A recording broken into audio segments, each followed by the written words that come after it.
regreso en Panorámico para nuestro último bloque, aquí con el doctor Daniel Lemus, y seguimos platicando sobre China. Doctor, bueno, estamos comentando que China es un país comunista, y mi pregunta es, ¿cómo es la calidad de vida de los ciudadanos? ¿Qué tanto afecta el gobierno? ¿Beneficia? ¿Afecta? Mira, yo creo que para responder esa pregunta, primero tenemos que tener como antecedentes que definitivamente China es un país multicultural. Entonces habría que pensar la calidad de vida, a qué ciudadanos nos estamos refiriendo. Si vemos, por ejemplo, aquellos que han estado de alguna manera en la locomotora del crecimiento económico, hoy definitivamente la calidad de vida es mucho mejor que hace 30 años.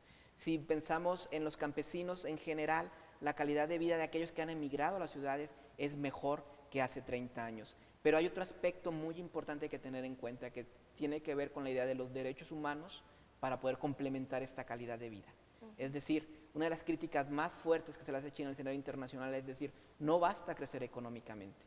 Este crecimiento económico tiene que ir acompañado de las libertades políticas mínimas que se espera en cualquier estado de mediano desarrollo.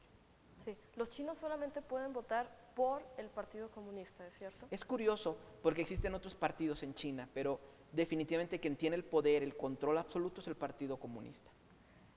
Me hace ruido que es un partido comunista y aún así se le llama al presidente, al vicepresidente. ¿Cómo ven los chinos esto? ¿Qué tanto orgullo, patriotismo hay? No, definitivamente China es uno de los países con un nacionalismo mucho más elevado que cualquiera que podemos encontrar nosotros en Occidente. Y esto ha sido mezcla de la herencia cultural, pero ha sido también mezcla de una intensa campaña por parte del Partido Comunista de poder presentar la imagen de un país en ascenso, donde todos los habitantes se tienen que sentir orgullosos por lo que China logra. Un ejemplo que lo manifiesta de manera contundente fueron las pasadas Juegos Olímpicos en el año 2008, ¿no? Donde el triunfo de los atletas era el triunfo del comunismo, era el triunfo del partido y era el triunfo de todos los chinos. Interesante. ¿Qué tan limitadas están las libertades de los chinos? Yo creo que para contestar esa pregunta habría que pensar si los conceptos de libertad en China son los mismos conceptos de libertad que nosotros tenemos en Occidente.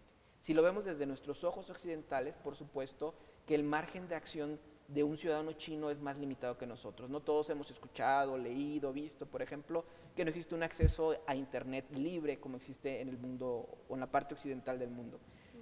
Podemos darnos cuenta, por ejemplo, que los medios de comunicación están vigilados, están orientados, las mismas redes sociales por parte del Partido Comunista. Algunos analistas opinan que son más de 130,000 personas los que trabajan para el Partido Comunista, observando los blogs, observando las cuentas de Twitter y haciendo comentarios favorables al gobierno cuando aparece en la red un comentario desfavorable, ¿no? Entonces, es una maquinaria compleja, diferente, distinta a lo que estamos acostumbrados nosotros. Mezcla del partido actual, mezcla de la cultura de la civilización de 4,000 años. Pero aún así bastante limitado, o sea, algo que definitivamente podría cambiar sus libertades, mejorar. Siempre y cuando sea la prioridad. Siempre y cuando sea la prioridad para el Partido Comunista y sea la prioridad para el pueblo chino. Ahora, cuando hablamos del pueblo chino, no tenemos que olvidar que una enorme diferencia respecto a Occidente es que por esta cultura tradicional de 4,000 años, en China, por lo general es más importante el colectivo que el individuo. Es decir, si mi libertad individual va a afectar el bienestar de la colectividad, prefiero de alguna manera limitar la libertad individual para exalzar la colectividad. Es decir, que los chinos están de acuerdo con su situación siempre y cuando sea por el bien mayor. O al menos ese es el discurso que el gobierno comenta y vuelve a comentar. ¿Hay disidencia en China? Por supuesto que la hay. Hay algunos artistas que están presos por sus ideas políticas, ¿no? El Premio Nobel de la Paz en el año 2010 que se asignó a un chino fue precisamente por firmar una carta donde pedía los derechos básicos fundamentales.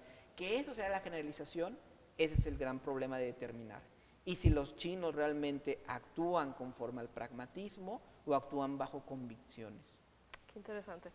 Tengo entendido que China es el país más poblado del mundo, ¿no es así?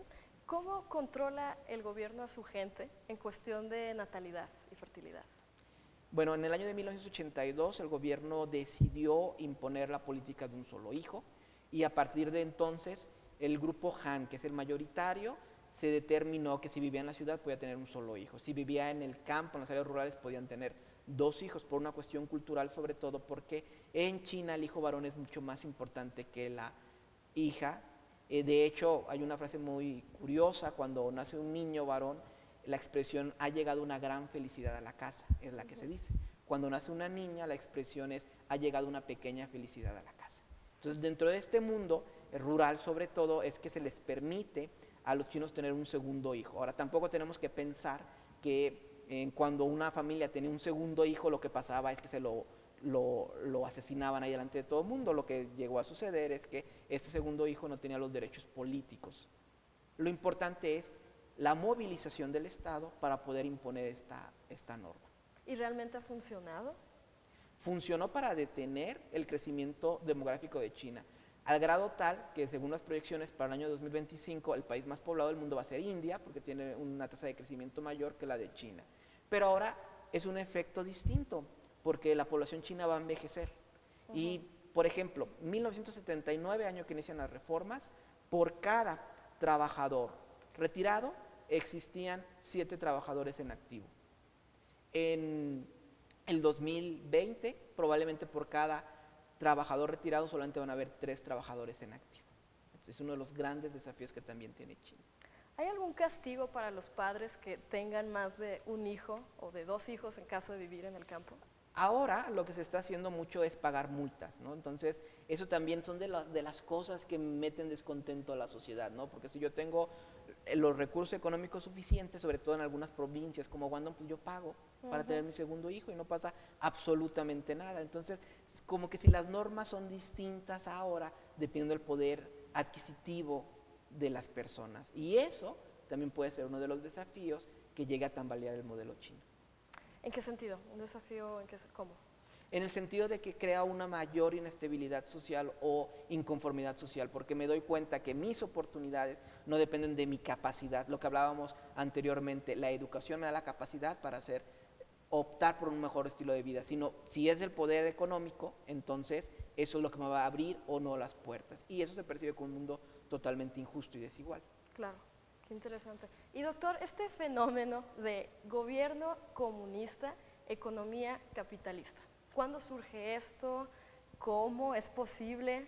Eso surge en el 79. Los chinos tienen mucho la frase de lo que han avanzado es la idea de un comunismo, un socialismo con características chinas. Y en esta frase, lo que ellos establecen fundamentalmente es la idea de que pueden combinar el modelo económico capitalista con un sistema autoritario comunista. Solo en China, porque China tiene la capacidad de ser muy flexible, porque en la cultura asiática en general, donde China es de alguna manera el centro clásico de esta cultura, muchas veces lo que realmente importa es el fin y los medios son flexibles.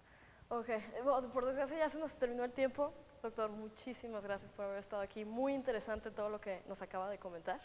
Al contrario, gracias por la invitación, un placer. Y pues estaremos muy al pendiente, ¿no?, de qué pasa en el país, ese grandote del este. Claro que a todos nos tiene que importar. Muy bien, pues me despido, soy Florencia Durón, muchas gracias por haber visto esta emisión de Panorámico y hasta la próxima.